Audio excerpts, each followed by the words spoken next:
رب ذوالجلال قرآن پاک میں ارشاد فرماتا ہے هل يستوي الذين يعلمون والذين لا يعلمون۔ اس کا آسان ترجمہ یہ ہے کہ علم والے اور بے علم برابر نہیں ہیں، علم والے اور بے علم برابر نہیں ہیں۔ میں عرض کرتا چلوں کہ ایک انسان ہے، وہ آنکھ سے دیکھتا ہے، کان سے سنتا ہے، ہاتھوں سے پکڑتا ہے۔ دوسری طرف جانور ہے، آپ غور کیجئے کہ جانور بھی دیکھتا ہے، جانور بھی سنتا ہے، جانور بھی کھاتا ہے، جانور بھی چلتا ہے، لیکن ان دونوں میں فرق کیا ہے؟ ان دونوں میں فرق یہ ہے کہ انسان جو ہوتا ہے اپنے علم کی بنیاد پر، اپنے شعور کی بنیاد پر، اپنے آگہی کی بنیاد پر وہ حیوان سے ممتاز نظر آتا ہے، وہ جانور سے ممتاز نظر آتا ہے۔ ورنہ دیکھتا انسان بھی ہے، دیکھتا جانور بھی ہے، کھاتا انسان بھی ہے، کھاتا جانور بھی ہے، لیکن ان دونوں میں فرق کیا ہے؟ ان دونوں میں فرق یہ ہے کہ انسان اپنے شعور کی بنیاد پر، انسان اپنے علم کی بنیاد پر جانور سے ممتاز نظر آتا ہے۔ معلوم یہ ہوتا ہے کہ اگر انسان علم حاصل نہیں کرتا تو وہ جانوروں کی طرح ہو جاتا ہے، اور جو انسان علم حاصل کرتا ہے، فکر و شعور حاصل کرتا ہے، وہ ممتاز ہوتا ہے۔ عزیزان ملت اسلامیہ، علم ایک ایسی روشنی ہے جس سے ساری کائنات روشن نظر آتی ہے۔ عزیزان ملت اسلامیہ، اللہ کے پیارے نبی صلی اللہ تعالی علیہ وسلم نے احادیث کریمہ کے اندر علم کی بڑی فضیلتیں بیان کی ہیں۔ کہیں اللہ کے رسول صلی اللہ تعالی علیہ وسلم ارشاد فرماتے ہیں کہ ایک عالم دین کی فضیلت یہ ہے کہ ایک عالم دین اگر کسی قبرستان کے پاس سے گزر جائے تو پروردگار عالم اس قبرستان سے 40 دن تک مردوں سے عذاب اٹھا لیتا ہے۔ یہ عالم دین کی برکت ہوا کرتی ہے۔ ایک عالم دین کی شان یہ ہے کہ ایک عالم دین کی فضیلت ایک عابد پر اللہ کے نبی بیان فرماتے ہیں ایسی ہی ہے جیسے 14ویں رات کے چاند کی فضیلت ستاروں کے اوپر ہوا کرتی ہے، کہ جس طریقے سے 14ویں رات کے ذریعے سے ساری کائنات روشن نظر آتی ہے، سارا جہان منور نظر آتا ہے، اور ستاروں کے ذریعے سے جو ہے کائنات روشن نہیں ہوتی ہے، اسی طریقے سے عالم دین کے ذریعے سے سارا جہان روشن نظر آتا ہے، ساری دنیا منور نظر آتی ہے۔ عزیزان ملت اسلامیہ، علم کی بڑی فضیلتیں وارد ہوئی ہیں۔ اللہ کے نبی صلی اللہ تعالی علیہ وسلم نے یہ جو چاند سے تشبیہ دی ہے، عالم دین کو چاند سے تشبیہ دی ہے، اس کی وجہ یہی ہے کہ ایک عالم جو ہوتا ہے وہ اپنے معاشرے کو ہدایت عطا کرتا ہے، وہ اپنے صوبے کو ہدایت عطا کرتا ہے، وہ اپنے ملک کو ہدایت عطا کرتا ہے۔ جس طریقے سے چاند کائنات کو روشن کرتا ہے، اسی طریقے سے ایک عالم دین بھی جو ہوتا ہے وہ اپنے معاشرے کو روشن کرتا ہوا نظر آتا ہے۔ ایک مرتبہ درود پاک پڑھنا۔ نعرہ تکبیر، نعرہ رسالت، اشرف الانفرز، نعرہ تکبیر، نعرہ رسالت۔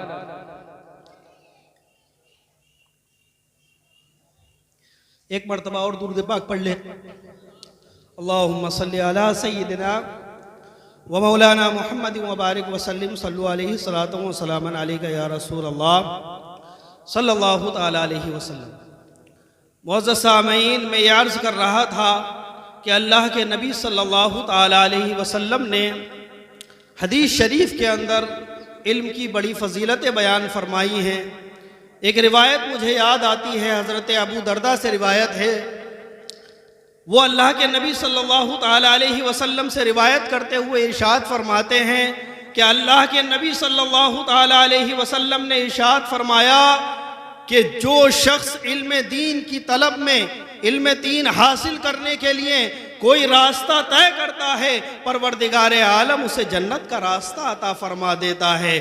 اس کی تشریح میں محدثین بیان کرتے ہیں کہ جنت کے راستے کو پانے کے لیے، جنت کو حاصل کرنے کے لیے ہمیں علم دین حاصل کرنا ہوگا۔ معزز سامعین، علم دین حاصل کرنے کا یہی معنی نہیں ہوتا ہے کسی مکتب میں داخلہ لے لیا جائے، کسی ادارے میں داخلہ لے لیا جائے، بلکہ علم دین حاصل کرنے کا معنی یہ ہے، علماء بیان کرتے ہیں علم دین حاصل کرنے کا مطلب یہ ہے کہ علماء کی صحبت اختیار کی جائے، علماء کرام کی بارگاہ میں پہنچا جائے، ان سے مسائل دریافت کیے جائیں۔ یہ علم دین حاصل کرنے کا مطلب ہوا کرتا ہے، یہ علم دین حاصل کرنے کا معنی ہوا کرتا ہے جب نماز کی ضرورت پیش آئے، جب ایک بندہ مومن بالغ ہو جائے، اس کے اوپر نماز فرض ہو جائے تو اب اسے نماز کے مسائل کو جان لینا ضروری ہو جایا کرتا ہے۔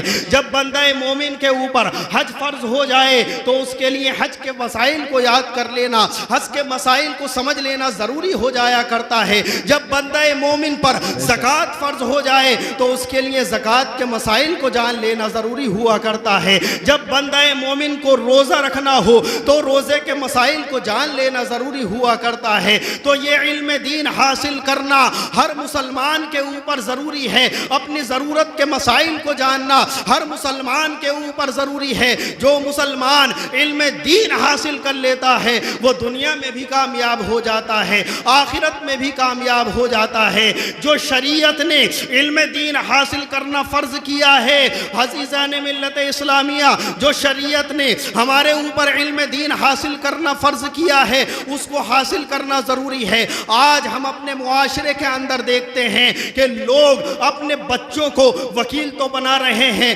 لوگ اپنے بچوں کو ڈاکٹر تو بنا رہے ہیں، لوگ اپنے بچوں کو انجینئر تو بنا رہے ہیں، لوگ اپنے بچوں کو سائنسداں تو بنا رہے ہیں، لوگ اپنے بچوں کو پائلٹ تو بنا رہے ہیں، لوگ اپنے بچوں کو ریاضی داں تو بنا رہے ہیں، لیکن علم دین حاصل کرنے کے لیے ان کے پاس ٹائم نہیں ہے۔ میں دنیاوی تعلیم کا مخالف نہیں ہوں، میں یہ نہیں کہتا کہ دنیاوی تعلیم نہ دلائی جائے، دنیاوی تعلیم بھی دلائی جائے، اپنے بچوں کو وکیل بھی بناؤ۔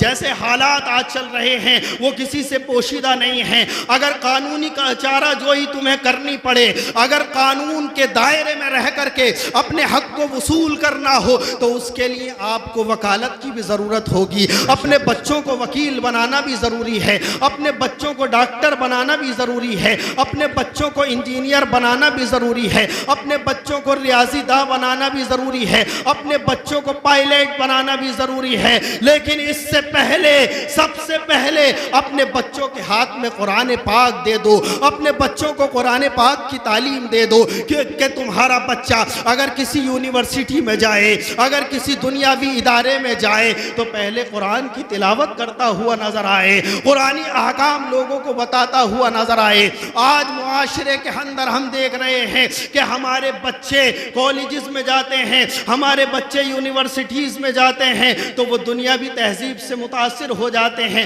ان کے اندر مغربی تہذیب پیدا ہو جاتی ہے، کوئی مغربی تہذیب کی طرح سے لباس پہنتا ہوا نظر آ رہا ہے، کوئی مغربی تہذیب سے متاثر ہو کر کے بال رکھتا ہوا نظر آ رہا ہے، کوئی مغربی تہذیب سے متاثر ہو کر کے اپنی زندگی گزارتا ہوا نظر آ رہا ہے۔ اگر ہم نے اپنے بچوں کو قرآن پڑھایا ہوتا عزیزان ملت اسلامیہ تو وہ دنیاوی تہذیب سے متاثر نہیں ہوتا بلکہ سرور کائنات کی تہذیب سے متاثر ہوتا۔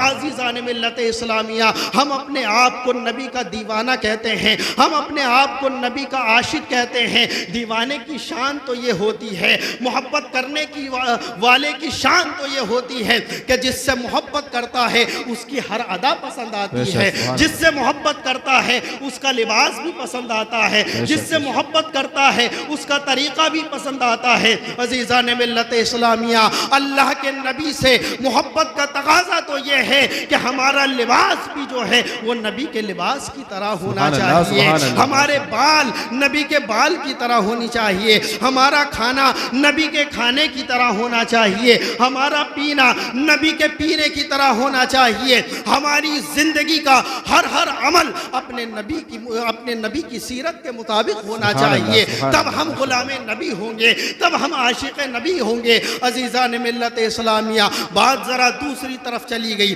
میں یہ کہہ رہا تھا کہ علم دین کی بڑی فضیلت فضیلت ہے، یہ علم دین ہی ہے جس سے کائنات روشن نظر آ رہی ہے۔ آج یہ بہار آپ اشرف الانبیاء کانفرنس کی دیکھ رہے ہیں، یہ بہار آپ جو آج دیکھ رہے ہیں یہ علم کی برکت سے دیکھ رہے ہیں۔ ساری کائنات کے اندر اگر روشنی ہوئی ہے تو علم دین کی برکت سے ہوئی ہے، کیونکہ ہمارے نبی آخر الزمان سید الانبیاء والمرسلین پر نازل ہونے والی سب سے پہلی وحی جو تھی وہ قرآن پاک کی، سب سے پہلی وحی جو تھی وہ سورہ اقرا تھی، جس کا مطلب یہ ہے کہ پڑھو اپنے رب کے نام سے پڑھو۔ عزیزان ملت اسلامیہ، جس مسلمان کے قرآن کی سب سے پہلی آیت علم کے حوالے سے نازل ہوئی، وہی مسلمان آج علم سے دور نظر آ رہا ہے، دینی تعلیم سے دور نظر آ رہا ہے، جبکہ ہونا تو یہ چاہیے تھا کہ ہم علم دین حاصل کرنے میں اور دنیاوی علوم حاصل کرنے میں سب سے آگے ہونے چاہیے تھے، لیکن آج جو ہے ہم دینی تعلیم کے معاملے میں سب سے پیچھے نظر آ رہے ہیں۔ ایک واقعہ اس تعلق سے علم دین کے حوالے سے مجھے یاد آ رہا ہے، اس واقعے کو عرض کرنے کے بعد آپ حضرات کی خدمت سے رخصت ہو جاؤں گا۔ ایک مرتبہ اور درود پاک پڑھ لیں، اللہم صلی علی سیدنا و مولانا محمد وبارک وسلم، صلو علیہ الصلاۃ والسلام علیک یا رسول اللہ صلی اللہ تعالی علیہ وسلم۔ معزز سامعین کرام، دمشق کے اندر ایک قبرستان تھا، اس قبرستان میں ایک قبر کھودنے والا شخص تھا، ادھیڑ عمر تھا، تقریباً 50-55 برس کا ہوگا۔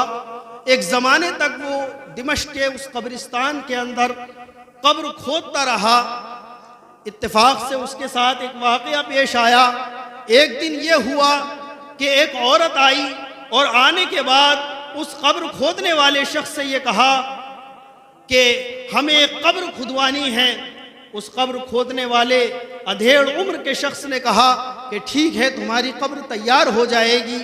وہ عورت چلی جاتی ہے، وہ قبر کھودنے والا قبر تیار کرتا ہے۔ جب قبر تیار ہو جاتی ہے تو عورت اور چند لوگ ایک میت کو لے کر کے آتے ہیں، ایک مردے کو لے کر کے آتے ہیں دفن کرنے کے لیے۔ عام طور پر یہ ہوتا ہے مسلمانوں میں کہ جب کسی میت کو دفن کرنے کے لیے لے جایا جاتا ہے تو اس کے ساتھ ایک مجمع ہوتا ہے، بہت سارے لوگ ہوتے ہیں، لیکن اس میت کے ساتھ بہت سارے لوگ نہیں تھے، بلکہ چند ہی لوگ اس میت کے ساتھ تھے۔ اس میت کے ساتھ چند لوگ آتے ہیں، آنے کے بعد اس قبر کھودنے والے شخص سے کہتے ہیں کہ اب اس میت کو دفن کر دیا جائے، اب اس میت کو دفنا دیا جائے۔ وہ قبر کھودنے والا میت کو دفن کرنے کے لیے قبر میں اتارتا ہے۔ جیسے ہی وہ قبر کے اندر اس میت کو رکھتا ہے، عزیزان ملت اسلامیہ توجہ کے ساتھ سنیے گا، جیسے ہی وہ اس میت کو قبر کے اندر اتارتا ہے تو وہ کیا دیکھتا ہے کہ قبر جو ہے وہ اب مٹی کی نہیں ہے بلکہ جنت کا باغ بن چکی ہے، جنت کی کیاری بن چکی ہے،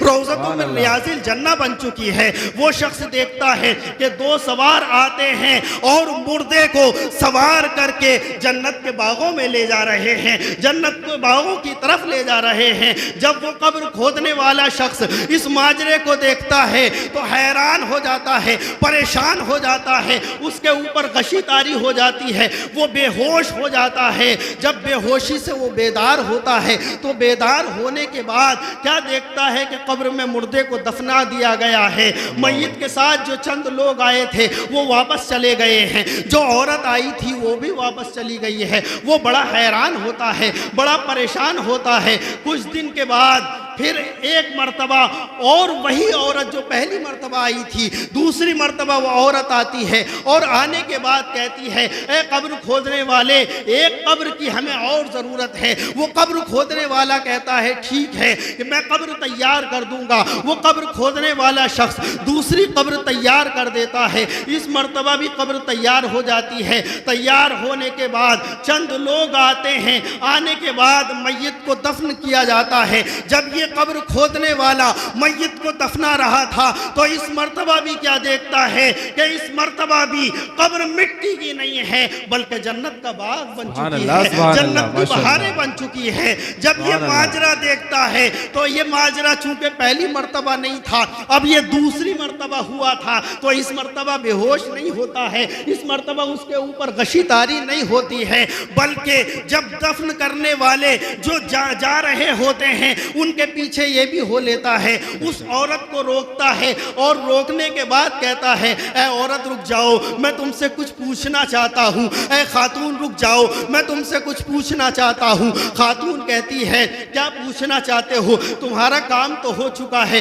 تمہاری مزدوری تو مل چکی ہے۔ وہ قبر کھودنے والا کہتا ہے کہ نہیں نہیں، میں تم سے کچھ پوچھنا چاہتا ہوں، پوچھنا یہ ہے کہ پہلے جس کی قبر تم نے تیار کی تھی وہ کون تھا، اور اب جس کی قبر تیار کی ہے وہ کون تھا، ذرا یہ تو بتاؤ۔ وہ خاتون کہتی ہے کہ پہلے جس کی قبر تو نے تیار کی تھی وہ میرا بڑا بیٹا تھا، وہ میرا بڑا فرزند تھا، اور دوسری مرتبہ جس کی قبر تو نے تیار کی ہے یہ میرا چھوٹا بیٹا ہے۔ عزیزان ملت اسلامیہ، وہ قبر کھودنے والا ادھیڑ عمر شخص کہتا ہے کہ تم نے یہ تو بتا دیا، اب یہ بھی بتا دو کہ وہ یہ دونوں کرتے کیا تھے، ان کا عمل کیا تھا زندگی میں۔ عزیزان ملت اسلامیہ، وہ خاتون کہتی ہے کہ پہلا جو تھا وہ علم دین حاصل کیا کرتا تھا، عالم دین تھا، عالم ربانی تھا، اور اس کا مشغلہ یہ تھا کہ راتوں کو مطالعہ کرتا ہوا نظر آ رہا ہے، دن کو دینی تعلیم حاصل کرتا ہوا نظر آ رہا ہے۔ اس کی ساری زندگی علم دین حاصل کرنے میں گزری تھی، یہ عالم ربانی تھا۔ عزیزان ملت اسلامیہ، اس شخص نے کہا تبھی تو اس کی قبر جو ہے وہ قبر نہ رہی بلکہ جنت کا باغ بن چکی تھی، جنت کی کیاری بن چکی تھی۔ کہا نعرہ تکبیر، نعرہ رسالت، اشرف الانبیاء کانفرنس، مدرسہ اہل سنت خلیل العلوم نخاسا، علماء اہل سنت، نعرہ تکبیر، واہ واہ، سبحان اللہ سبحان اللہ۔ ایک مرتبہ دونوں ہاتھوں کو اٹھا کر کے کہہ دیں سبحان اللہ، سبحان اللہ، ایک مرتبہ کہہ دیں یا رسول اللہ، یا رسول اللہ۔ اس قبر کھودنے والے نے کہا کہ پہلا شخص تو عالم دین تھا، عالم ربانی تھا، سمجھ میں آتا ہے جو علم دین حاصل کرتا ہے پروردگار عالم اس کو جنت کا پروانہ عطا فرما دیتا ہے، لیکن یہ دوسرا بیٹا کیا کرتا تھا؟ توجہ کے ساتھ سنیے گا، جو علماء کا تعاون کرتے ہیں، مدارس اسلامیہ کا تعاون کرتے ہیں، ان کے لیے یہ مزدہ ہے۔ عزیزان ملت اسلامیہ، وہ قبر کھودنے والا شخص پوچھتا ہے کہ یہ دوسرا بیٹا کیا کرتا تھا؟ وہ خاتون کہتی ہے دوسرا بیٹا صرف یہ کام کیا کرتا تھا کہ یہ مزدور تھا، پورے دن مزدوری کیا کرتا تھا، اور جو مزدوری حاصل ہوتی تھی اس مزدوری سے اپنے گھر کا خرچ چلاتا تھا، اور اپنے بھائی کی تعلیم کے اوپر خرچ کیا کرتا تھا، اور اپنے بھائی سے کہتا تھا اے میرے بھائی تجھے کچھ کام نہیں کرنا بلکہ علم دین حاصل کرنا ہے۔ پروردگار عالم نے عالم ربانی کے علم پر خرچ کرنے کی برکت سے اس کو بھی جنتی بنا دیا، جنت کا باغ جو ہے اس کی قبر کو بنا دیا۔ اب توجہ کے ساتھ سنیے، جو لوگ مدارس اسلامیہ کا تعاون کرتے ہیں، اداروں کا تعاون کرتے ہیں اور خلوص دل کے ساتھ کرتے ہیں، انشاءاللہ العزیز پروردگار عالم ان کو بھی جنت کا پروانہ عطا فرمائے گا، ان کو بھی جنت میں داخل فرمائے گا۔ عزیزان محترم، جب اس قبر کھودنے والے نے علم دین کی برکتیں یہ سنی کہ عالم ربانی جنتی ہو گیا ہے، اور جو عالم ربانی کا تعاون کر رہا ہے وہ بھی جنتی ہو گیا ہے، اب قبر کھودنا چھوڑ دیا ہے، اب قبر کھودنے کے اوزار ایک طرف ڈالتا ہے اور دمشقی جامع مسجد میں پہنچتا ہے، امام صاحب سے عرض کرتا ہے اے امام صاحب اب میں جو ہے علم دین حاصل کرنا چاہتا ہوں، میں بھی عالم بننا چاہتا ہوں، میں بھی عالم دین بننا چاہتا ہوں۔ وہ امام صاحب اس شخص کو دیکھتے ہیں اور دیکھنے کے بعد بڑے تعجب کے ساتھ سوال کرتے ہیں کہ تمہاری عمر تو 50 سال سے زیادہ معلوم ہوتی ہے، عموماً ایسا ہوتا ہے کہ بچوں کو علم کا شوق پیدا ہوتا ہے یا جوانوں کے اندر علم کا جذبہ پیدا ہوتا ہے، یہ بڑھاپے میں علم کا جذبہ کیوں بیدار ہو رہا ہے؟ یہ بات سمجھ سمجھ میں نہیں آ رہی ہے۔ وہ شخص کہتا ہے کہ کام تو قبر کھودنے کا کرتا تھا امام صاحب، لیکن میرے دل کی دنیا بدل گئی ہے، اور سارا ماجرا بیان کرتا ہے کہ میں نے ایک قبر کھودی تو وہ جنت کا باغ بن گئی، دوسری قبر کھودی وہ بھی جنت کا باغ بن گئی۔ جب علم کی یہ برکتیں ہیں تو اب میں بھی اس سے محروم نہیں ہونا چاہتا، اور میں بھی عالم بننا چاہتا ہوں۔ امام صاحب اس شخص کو علم دین حاصل کرانا شروع کر دیتے ہیں۔ وہ علم نحو کی کتابیں پڑھتا ہے، علم صرف کی کتابیں پڑھتا ہے، علوم عربیہ حاصل کرتا ہے، اور علوم عربیہ حاصل کرتے ایک دن جو ہے وہ دمشق کا سب سے بڑا عالم بن جاتا ہے، دمشق کا سب سے بڑا فقیہ بن جاتا ہے، بلکہ فقہ حنفیت کا فقیہ بن جاتا ہے، جس کو آج دنیا شیخ عبد الرحمن حفار کے نام سے یاد کرتی ہے۔ عزیزان ملت اسلامیہ، یہ ہے علم دین کی برکتیں، لیکن علم دین حاصل کرنے کے لیے خلوص للہیت چاہیے۔ علم دین تم حاصل کرو تو اللہ کے نبی نے ارشاد فرمایا کہ اگر علم دین حاصل کرو تو اس نیت سے حاصل کرو کہ یہ علم دین ہم اللہ اور اس کے رسول کی رضا کی خاطر حاصل کر رہے ہیں۔ اگر تم مدارس اسلامیہ کا تعاون کرو تو اس لیے نہیں کہ ہمیں جو ہے ہماری تعریف کی جائے گی، ہمارا نام ہوگا، چند لوگوں میں ہمارا تذکرہ کیا جائے گا۔ عزیزان ملت اسلامیہ، مدارس کا تعاون کرو تو اس نیت سے کرو کہ یہ آخرت میں ہمارے کام آنے والی چیز ہے، یہ ہمیں جنت میں لے جانے والی چیز ہے۔ اگر اس طریقے سے آپ علم دین حاصل کرو گے تو انشاءاللہ دنیا میں بھی کامیاب ہو جاؤ گے، آخرت میں بھی کامیاب ہو جاؤ گے۔ آج لوگ علماء کو برا کہتے ہوئے نظر آ رہے ہیں، ہمارے علماء کرام کو تان و تشنی کرتے ہیں، لعن طعن کا شکار بناتے ہیں، یہ کہتے ہیں کہ فلاں معاملے میں علماء نے کچھ قول نہیں کیا، فلاں معاملے میں علماء نے کوئی ہدایت نہیں کی۔ میں یہ عرض کرنا چاہتا ہوں، اللہ کے نبی نے ارشاد فرمایا کہ ہر زمانے میں اگر کوئی ہدایت کا چراغ ہوگا تو وہ علماء کی جماعت ہوگی۔ ہر زمانے کے اندر اگر قوم مسلم کوئی رہنمائی کرتی ہوئی جماعت نظر آئے گی تو وہ علماء کی جماعت نظر آئے گی۔ قرآن نے یہ کہا ہے انما یخشی اللہ من عبادہ العلماء، اللہ سے ڈرنے والے اس کے بندوں میں سے اگر کوئی ہے تو وہ یہ علماء دین ہی تو ہیں۔ آج ہم علماء کو برا کہتے ہوئے نظر آ رہے ہیں۔ آپ پوری تاریخ اسلام اٹھا کر کے دیکھ لیجئے، آپ غور تو کیجئے، یہی علماء کی جماعت ہے جو انبیاء کرام کی وارث ہے۔ کس کی وارث ہے؟ انبیاء کرام کی وارث ہے۔ اللہ کے نبی ارشاد فرماتے ہیں جس نے عالم کا دیدار کر لیا اس نے میرا دیدار کر لیا، جس نے عالم سے مصافحہ کر لیا اس نے مجھ سے مصافحہ کر لیا، اور جس نے عالم دین کے پیچھے خلوص کے ساتھ نماز پڑھ لی، عزیزان محترم، پروردگار عالم اس کے گناہوں کی مغفرت فرما دیا کرتا ہے۔ یہ عالم دین کا مرتبہ ہوا کرتا ہے۔ ایک عالم دین جو ہے اگر کسی قبرستان کے اندر دفن ہو جائے تو اس کی برکت سے پروردگار عالم سارے مردوں سے عذاب کو اٹھا لیتا ہے۔ یہ عالم دین کی شان ہوتی ہے۔ اور عالم دین جو ہے اگر ایک گھڑی ایک مسئلہ حاصل کرتا ہے تو وہ پوری رات کی عبادت کرنے سے بہتر ہوا کرتا ہے۔ بلکہ ایک حدیث میں اللہ کے نبی ارشاد فرماتے ہیں کہ ایک عالم اگر سو رہا ہے اور ایک عابد پوری رات عبادت کر رہا ہے تو عالم کا سونا عبادت گزار کی عبادت پر بھاری ہوا سبحان اللہ۔ یہ علماء کی شان ہے، لہذا ہمیں چاہیے کہ اپنے بچوں کو علماء بنائیں۔ عزیزان ملت اسلامیہ، صرف 5 منٹ کی گفتگو، اور 5 منٹ کی گفتگو کے بعد جو ہے میں رخصت ہو جاؤں گا۔ عزیزان ملت اسلامیہ، علماء کی گفتگو ہو رہی ہے، عالم کی شان میں بیان کر رہا تھا۔ عالم کی تو یہ شان ہوتی ہے کہ اس کا سونا بھی عبادت ہوتا ہے، اس کے مسائل کا تکرار کرنا بھی عبادت ہوا کرتا ہے، اس کی تصنیف و تالیف بھی عبادت ہوا کرتی ہے۔ بلکہ علماء نے یہاں تک لکھا ہے، توجہ کے ساتھ جملہ سنیے گا، علماء نے یہاں تک لکھا ہے کہ ایک عالم اگر بھول جاتا ہے تو پروردگار عالم اس میں بھی قوم کے لیے برکتیں نازل فرماتا ہے، رحمتیں نازل فرماتا ہے۔ ایک واقعہ مجھے ابھی یاد آ رہا ہے، خلیفہ ہارون رشید کا زمانہ ہے۔ خلیفہ ہارون رشید کا نام تو سب نے سنا ہوگا، عظیم بادشاہ خلیفہ ہارون رشید۔ ایک مرتبہ ان کی اہلیہ جن کا نام زبیدہ زبیدہ خاتون تھا، ان سے ان کا جھگڑا ہو جاتا ہے، جھگڑے کے دوران ان کی زبان سے ایک جملہ نکل جاتا ہے، وہ خلیفہ ہارون رشید یہ کہہ بیٹھتے ہیں کہ اے میری بیوی، وہ یہ کہہ بیٹھتے ہیں کہ اے میری بیوی، اگر تو چاند سے زیادہ حسین و جمیل نہیں ہے تو تجھے 3 طلاق پڑ جائیں، تجھے نعرہ 3 طلاق۔ تکبیر، نعرہ رسالت، قائد ملت مولانا نفیس اختر صاحب قبلہ، حضرت قاری عرفان صاحب قبلہ، علماء اہل سنت، نعرہ تکبیر، نعرہ رسالت۔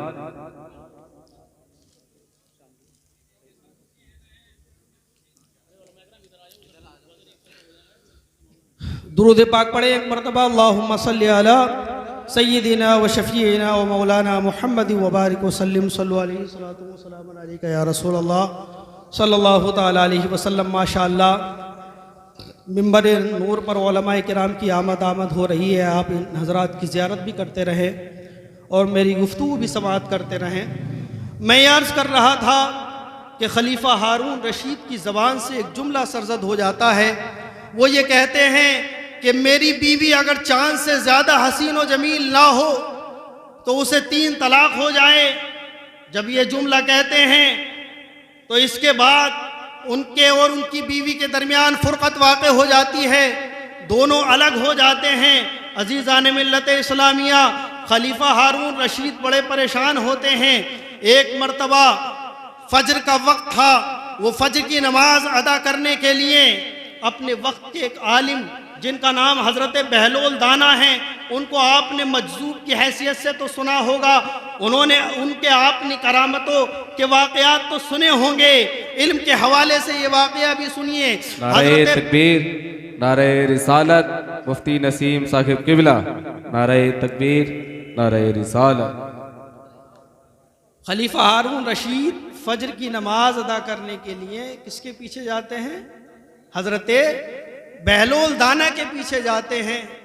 جب فجر کی نماز ادا کرتے ہیں، میں عالم کے صحف کی بات کر رہا تھا، عالم کی بھول کی بات کر رہا تھا کہ وہ بھی مسلمانوں کے لیے رحمت ہوا کرتی ہے، برکت ہوا کرتی ہے۔ حضرت بہلول دانا فجر کی نماز پڑھا رہے ہیں، خلیفہ ہارون رشید فجر کی نماز ان کے پیچھے پڑھ رہے ہیں۔ وہ ایک آیت پڑھتے ہیں اور آیت میں کہتے ہیں لَقَدْ خَلَقْنَا الشَّمْسَ فِي أَحْسَنِ تَقْوِيمٍ۔ پیچھے جو مقتدی ہوتے ہیں وہ لقمہ دیتے ہیں اور یہ کہتے ہیں لَقَدْ خَلَقْنَا الْإِنسَانَ فِي أَحْسَنِ تَقْوِيمٍ۔ حضرت بہلول دانا پھر یہ کہتے ہیں لَقَدْ خَلَقْنَا الْقَمَرَ فِي أَحْسَنِ تَقْوِيمٍ۔ مقتدی کہتے ہیں لَقَدْ خَلَقْنَا الْإِنسَانَ فِي أَحْسَنِ تَقْوِيمٍ۔ خلیفہ ہارون رشید نماز مکمل کرتے ہیں، نماز کو مکمل کر لینے کے بعد اپنی اہلیہ کے پاس جاتے ہیں، زبیدہ خاتون کے پاس جاتے ہیں اور کہتے ہیں اے میری اہلیہ، مسئلہ حل ہو چکا ہے اور یہ مسئلہ کسی اور نے حل نہیں کیا بلکہ تمہارے ماموں حضرت بہلول دانا نے نماز میں حل کیا ہے۔ وہ کہتی ہیں کیسے حل کیا ہے؟ وہ بتاتے ہیں کہ نماز میں انہوں نے پڑھا لَقَدْ خَلَقْنَا الشَّمْسَ فِي أَحْسَنِ تَقْوِيمٍ۔ مقتدیوں نے بتلایا لَقَدْ خَلَقْنَا الْإِنسَانَ فِي أَحْسَنِ تَقْوِيمٍ۔ انہوں نے دوسری مرتبہ پڑھا لَقَدْ خَلَقْنَا الْقَمَرَ فِي أَحْسَنِ تَقْوِيمٍ۔ انہوں نے مقتدیوں نے بتایا لَقَدْ خَلَقْنَا الْإِنسَانَ فِي أَحْسَنِ تَقْوِيمٍ۔ میرا مسئلہ حل ہو گیا کہ پروردگار عالم نے انسان کو چاند سورج سے زیادہ حسین و جمیل پیدا کیا ہے، لہذا اے زبیدہ تجھے طلاق نہ ہوئی، تو میرے نکاح میں برقرار ہے، تو میرے نکاح میں باقی ہے۔ یہ غور کیجئے، یہ شان ایک عالم دین کی ہوتی ہے کہ عالم دین اگر بھولتا بھی ہے تو مسائل کھلتے ہوئے نظر آتے ہیں، مسائل حل ہوتے ہوئے نظر آتے ہیں۔ یہ علماء کی شان ہوتی ہے۔ آخر میں دعا کرتا ہوں مولا کریم ہم سب کو علماء کا ادب و احترام کرنے کی توفیق عطا فرمائے اور اپنے بچوں کو عالم دین بنانے، علم دین حاصل کرانے کی توفیق عطا فرمائے۔ استغفر اللہ ربی من کل ذنب واتوب الیہ، وآخر دعوانا الحمد للہ۔